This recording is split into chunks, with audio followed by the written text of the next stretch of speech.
লক্ষ্মীপুরে আওয়ামী লীগ নেতার অত্যাচারে বাড়িঘরে থাকতে পারছে না আলী আকবর।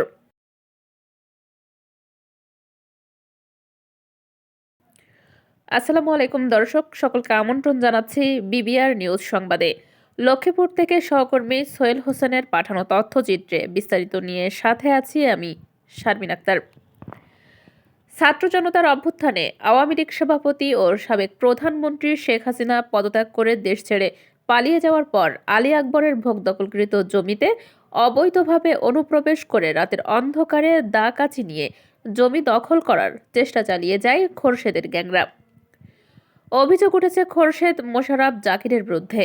শুক্রবার 24শে জানুয়ারি রাত 10টার সময় রসুনগঞ্জ বাজারের সাথে হায়দার আলী ভূঁইয়ার বাড়িতে এই ঘটনা ঘটেছে। ভুক্তভোগী আলী আকবর মৃত জহির আহমেদ ভূঁইয়ার ছেলে।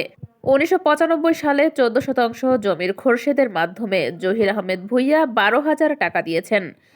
সেকান্ত ভূঁইয়ার বাকি টাকা 1 বছর পর দেবে। স্থানীয় জাহের আলম বলেন, দীর্ঘদিন যাবৎ জোর জবরদস্তি করে অবৈধ দখলবাজ জাকির, মোশাররফ, খোরশেদ গ্যাংরা একই বাড়ির অন্য লোকদের সম্পত্তিও জোরপূর্বক সন্ত্রাসী কায়দায় জবরদখল করে রেখেছে। তাদের বিরুদ্ধে থানা ও আদালতে একাধিক মামলা রয়েছে। অভিযোগকারী খোরশেদের সাথে যোগাযোগ করলে তিনি জানান, এ বিষয়ে আমার কিছুই বলার নেই। জাকির 4 আগস্ট মাদাম ব্রিজ এলাকায় বৈষম্য বিরোধী আন্দোলনে অংশ নেয়।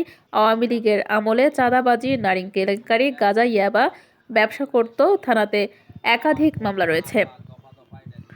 স্থানীয় আমিন মামুন চৌধুরী বলেন, পরিষদের চেয়ারম্যান শামসুদ্দিন, জামাল উদ্দিন, মিজান চৌধুরীও 11 জন ইউপি সদস্য ছিলেন।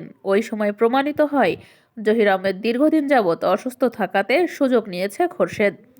জালিয়াতির মাধ্যমে 1898 দাগে জমি রেজিস্ট্রি করে নিয়েছে। ওই সময় খোরশেদ 15 দিনের মধ্যে রেজিস্ট্রি করে দিবে বলেছে। আজ 30 বছর হয়ে গেছে, রেজিস্ট্রি দেয়নি।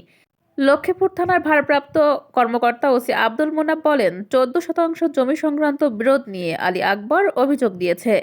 ঘটনা তদন্ত করে আইনগত ব্যবস্থা নেওয়া হবে।